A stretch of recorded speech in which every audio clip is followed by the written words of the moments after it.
chairperson of NAF. AIDS is a disease which has the potential to do enormous mental damage to sufferers.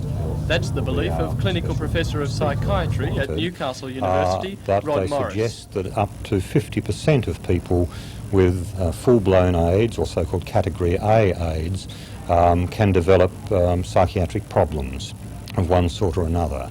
And it's also predicted, of course, that the number of people with AIDS and related problems will increase dramatically over the next few years.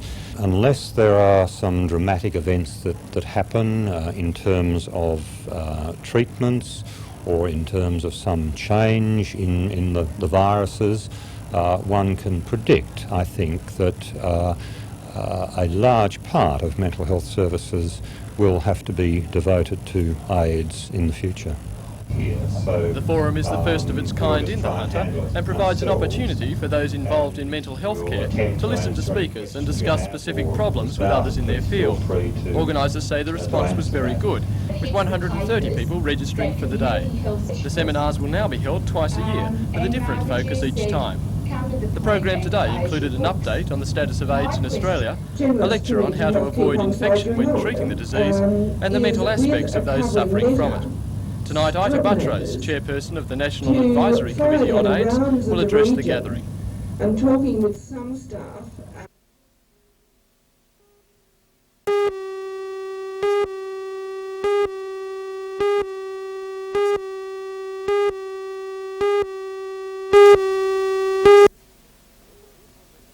Wimbledon has been Boris Becker's for the last 2 years. He had won 17 Wimbledon singles matches straight, taking the title last year and in 1985. But today was a different story. Peter Doohan, ranked 58 in the world and a relative unknown, produced the best tennis of his life. The 26-year-old has played Becker twice before and hadn't won a set. But today it was the West German struggling to win one. A service line call against the #1 seed seemed to sap his confidence. He wasn't playing well and took it out on the umpire. He seems accepted the umpire. Don't make some mistakes. Only rarely did Becker show the flair and spirit that has made him what he is. Things continued to go against him, his confidence totally destroyed. Doohan won the match 7-6, 4-6, 6-2, 6-4, and Becker departed Wimbledon, the first champion to go out so early since Manuel Santana 20 years ago. It was a jubilant Doohan after the match.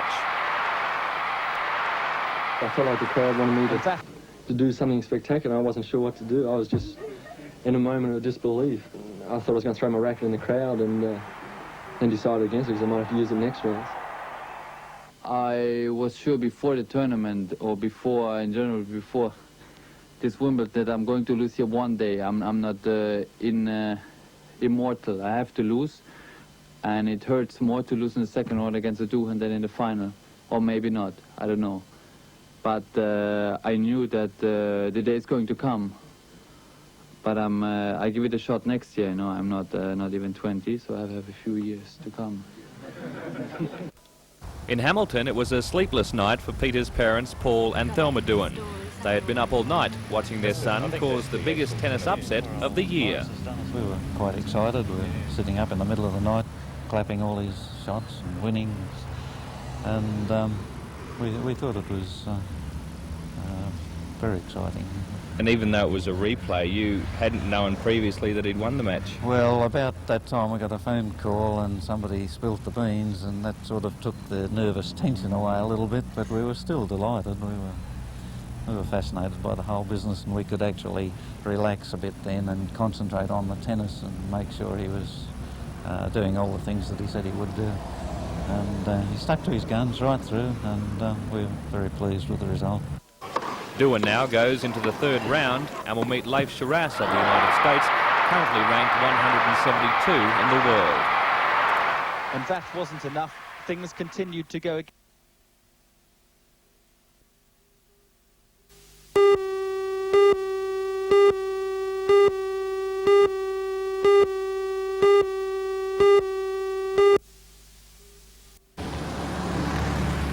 It was a beautiful day for a ride in the country, and that's exactly what members of Newcastle's Restored Motor Vehicles Club did.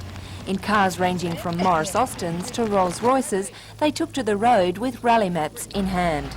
The event, which is held each year, attracted more than 50 cars, with visiting entrants coming from Tamworth and Sydney.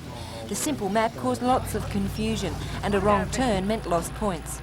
Entrants also had points docked if they failed to answer some bizarre questions. How many cars can you name starting with Z? Z. Zephyr? One. Zenith? Yes, two. Zebra. That's three. That's all. According to Bernard Proudlock, one of the organisers, the memory teasers are just part of the fun. We've sent them in two opposite directions, and if they don't read their rally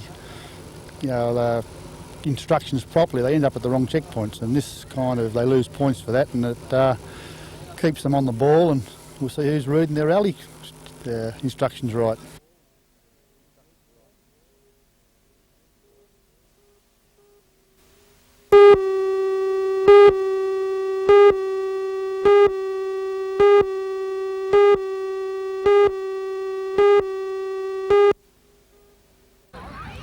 West having won 7, lost 4 and drawn 1, and South Newcastle with a 10-win, 2-loss result sheet, the red line was sent to the park today as favourite.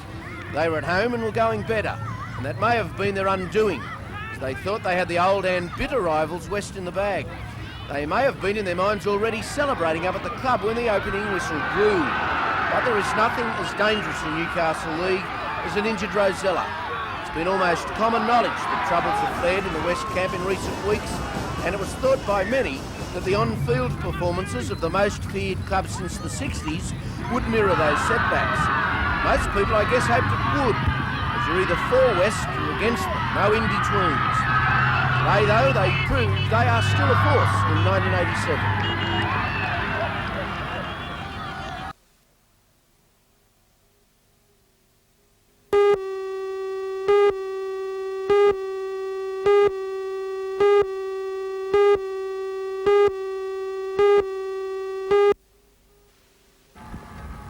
There has been a constant stream of politicians to the Hunter ever since the federal election was announced. Everyone from National Party leader Ian Sinclair to Sport and Tourism Minister John Brown and Health Minister Neil Blewett. Today, the opposition's health spokesman Michael Boehm was on the hustings, trying to sell the coalition's health policy. He visited the Cessnock retirement village, where he inspected facilities before meeting some of the older residents who grilled him with questions. Senator Boehm agrees that there has been plenty of confusion about the coalition's health policy, and he blames this partly on the government, who he says are deliberately making misleading statements about it. He admits that some people are angry that Medicare will be dismantled but the levy retained. He says these people just don't understand what they are on about. Basically, we're allowing Medicare-type care to be provided through the private health funds at government expense. Our Medicare levy is going to be a means by which people who can afford to pay will contribute to the health care of pensioners and the disadvantaged who can't afford to pay. You're not buying something with your Medicare levy, you're providing help to those who can't afford to pay for it themselves. On a more personal note, Senator Boehm admits that he has played a prominent role during this election, but he says he doesn't want the position of leader if John Howard fails to get voted in. We have an outstanding leader in John Howard. He has my total and absolute support. If anything, I guess I might have got a little bit of publicity for being such an outspoken supporter of John Howard, and I hope to continue getting publicity for being a supporter of John Howard when he's our new Prime Minister.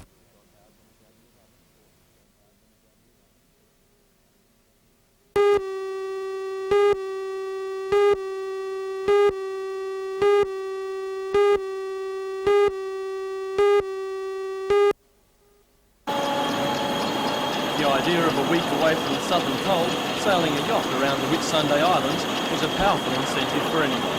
That prize will motivate New South Wales apprentices as they compete in the 5th annual Safety Apprentice of the Year competition. The extensive test will cover participants' knowledge of first aid, fire, road and occupational safety and health. Deputy Director of the National Safety Council, Laurie Nicholson, says it's now a well-respected exercise.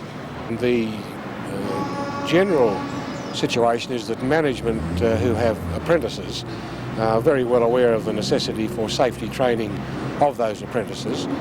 And this particular Safety Apprentice of the Year program put on by the National Safety Council is a very big incentive for apprentices to adopt safe working procedures. According to the National Safety Council, between 6 and 10% of all apprentices in New South Wales are involved in some form of accident each year. Laurie Nicholson says the Hunter fares well in the statistics, although there is a notable exception. In general, the larger industries in the Hunter Valley do very well in safety, and this accepts the coal industry, which still has a long way to go, but the smelting industries and the steel industries and the other industries in the Hunter Valley generally are fairly well advanced in their safety programs.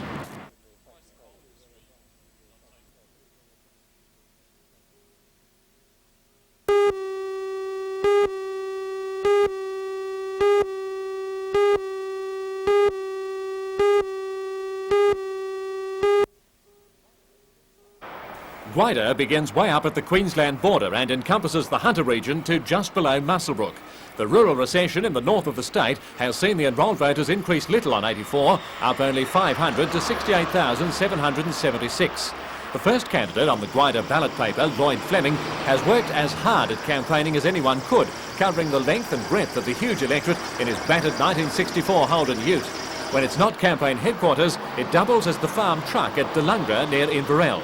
Lloyd Fleming, aged 49, is a fourth-generation farmer in that region and describes himself as being totally independent. Well, I believe the party system has failed and is no longer serving the people. I believe also that independence can achieve what the people require, and that is the government be returned to the people for government for the people by the people. And that's what we must get back to in Australia. Good old-fashioned government, what Australia was built on. Second down the Gwydir ballot paper is Labor candidate Trevor Elks, a small businessman. He's Muswellbrook's local locksmith. Mr Elks was born in Muswellbrook 25 years ago and has been a member of the ALP for 5.5 years. As yet, he's still single. Trevor Elks lists as his community interests Apex membership for the past 6 years, and he's also president of the local sports council. When I get elected, I'll find that I'll be endeavouring to go out and have people's point of view given direct to me so I can react on them through the government, through Canberra, direct, whereas at the present they're finding it very hard to have anyone being a voice in government for them. Are you standing on local issues in Gwydir, or do you see the things as from a national point of view? Well, it is a federal election, so I like to look at it on a broad area of federal issues, so I'm endeavouring to make sure that not only are local issues, which I find travelling throughout the district in the last week or 2 weeks, that it's something that federally people are wanting to wake up and say, well, you know, we need somebody in the government that can do a job like this. And to the sitting member, the National Party's Ralph Hunt, who takes up the final position on the ballot paper. Mr Hunt regards Gwydir as a safe National Party seat. He's held it for 18 years. Ralph Hunt has been deputy leader of the party since 1984 and is the opposition spokesman on primary industry. Portfolios in previous governments include transport and health, and before the Whitlam days, Minister for the Interior. We will offer them lower interest rates, lower inflation, lower government spending and lower taxes. And that's the only way that we're going to get industries moving again in the Gwydir electorate. It's the only way you're going to get the Hunter Valley out of a lot of trouble. We are lacking in competitiveness as a nation. We have inflation 4 times higher than our competitors. Our interest rates are 3 times higher. Our coal industry is facing great difficulty. Our agricultural industries are facing enormous problems. Indeed, small business in the electorate of Gwydir, in fact right throughout our regional areas, are struggling to make ends meet. I'm hearing day after day small business enterprises closing down. We have much higher unemployment levels in the Gwydir electorate than we do nationwide. The Hawke Labor government has robbed rural Australia, has robbed regional Australia, has jacked up interest rates and has hurt the people that I represent. We want him out and we want to change policies. We will change policies to get this country back on the road again to make it more competitive. We'll do that with lower government expenditure, lower interest rates, lower inflation and lower taxes. And that's the contest in Gwydir. Tomorrow night we turn our attention to the electorate of Charlton. which takes in the area from Currie across to Wangi and Toronto and up to Cardiff.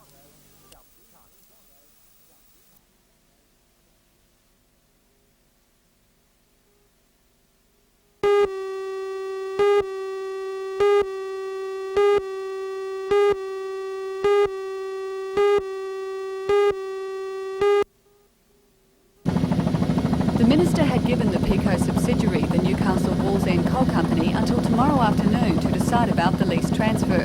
But the company didn't need that much time. It said no.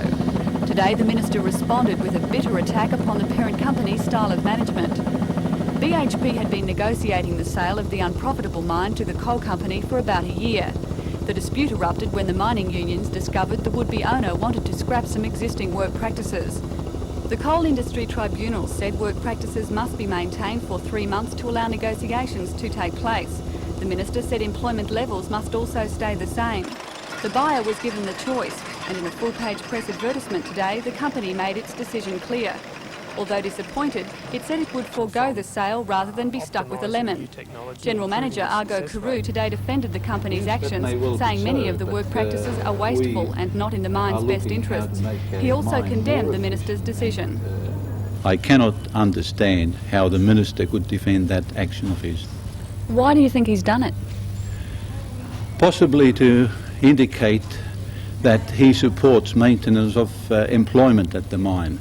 But if that mine, in fact, is not viable with those numbers, I believe that action is not helpful, it is actually destructive. Do you think that the election could have anything to do with it? Well, the election was arranged way after we commenced our negotiations. Perhaps the Minister's action is politically motivated. He's a politician, I'm not.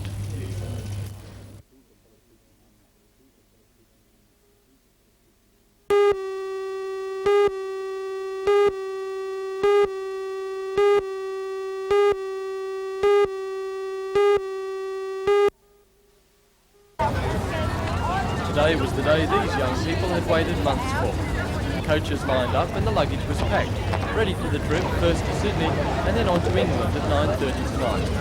As the departure drew close, it was time for last-minute family photos, hugs goodbye and final checks to make sure passports and tickets were in order. The contingent heading to England consists of 260 people, 140 band members and the rest band management, parents and friends. For them, today's cold weather will be the last they should see for some time. England is in midsummer and experiencing for it sweltering days of almost 30 degrees. Finally, everyone was on board and it was farewell to Newcastle. Highlight of the 2-week tour will be the band's performance at the opening night of the Royal Tournament at Earl's Court.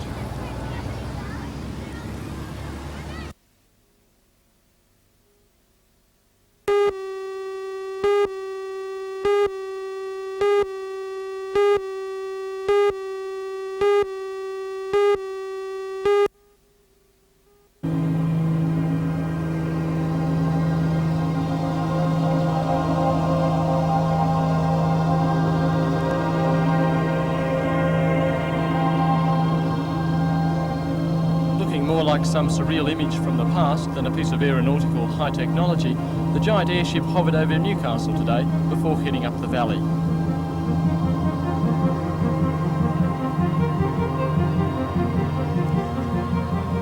One of the only 2 airships in Australia, it touched down at Rutherford, a feat which in these craft is a major operation.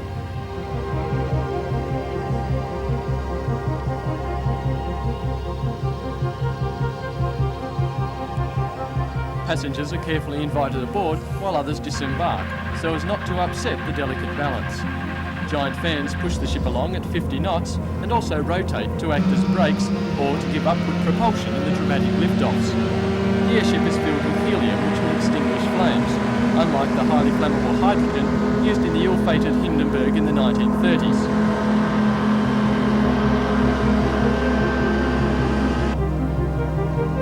One thing an airship certainly is not is discreet. Few could help but notice this meandering monolith as it drones overhead. For this reason, advertising space on this billboard in the sky is a hefty $2 million a year. Before setting out to compete for such a lucrative market, however, it's worth considering the $8 million it costs to buy one and the 16 people required just to land it. The airships are operated by Bond in Sydney for joy flights and advertising, although a prototype 8 times as large is under development in the USA for use as a radar-carrying Air Force vessel. If it succeeds, they'll be manufacturing another 13 times as big as this. The airship, which seats 12, will be giving joy flights all weekend for $145 a flight.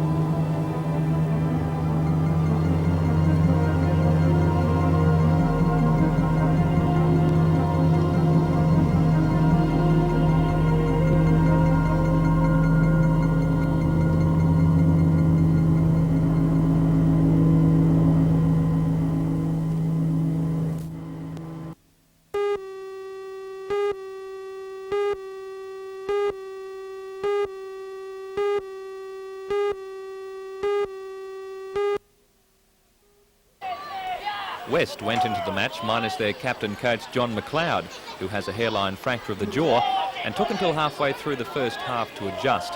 After leading 22-0 at half-time, West ran away with the game to win 34 points to 0. Best for West were Tony Amity, Gary Martin, John Farrer and fullback Phil Elliott, who scored 3 tries and kicked 5 goals for a personal tally of 22 points. Meanwhile, Central Charlestown kept their semi-final hopes alive with a close win over North Newcastle 26-23. Both sides scored 4 tries each, but 5 out of 7 by goal kicker Michael Fairclough snatched the game for Centrals.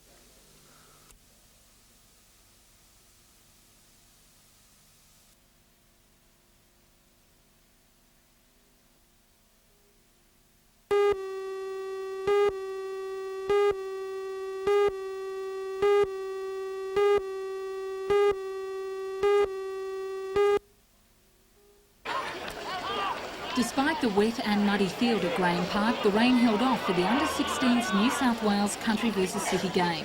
The crowds turned out to see if Country, sporting the maroon and gold colours, could outplay their traditional City rivals. But it was into the second quarter time before the first try of the match by City was scored. At half-time, City led 8-6, before a converted try right on the whistle took the score to 14-6. Second half and the City side seemed to surge ahead with the early lead. Country had the opportunities, but their City opponents seemed just too big and too strong, with Penrith halfback Ben Alexander and fullback Kevin Hinton proving too fast. By full-time, City managed to gain a 28-point lead to defeat Country 40-12. But some Country plays didn't go unnoticed in the state selectors' eyes. Qatar's centre Steve Story and second rower Nathan Carlin have been selected as reserves in the New South Wales under-16s team to rival Queensland at Lang Park on July the 15th. The entire City team from 1 to 14 will make up the state side, playing the curtain raiser for the State of Origin game.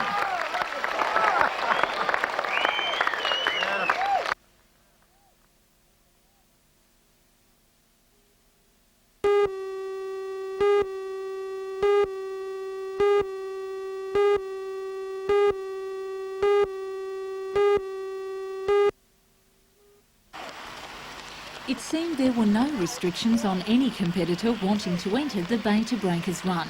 Family teams, public service teams and fancy dress teams helped spread the message to passing motorists on what a fun run is all about.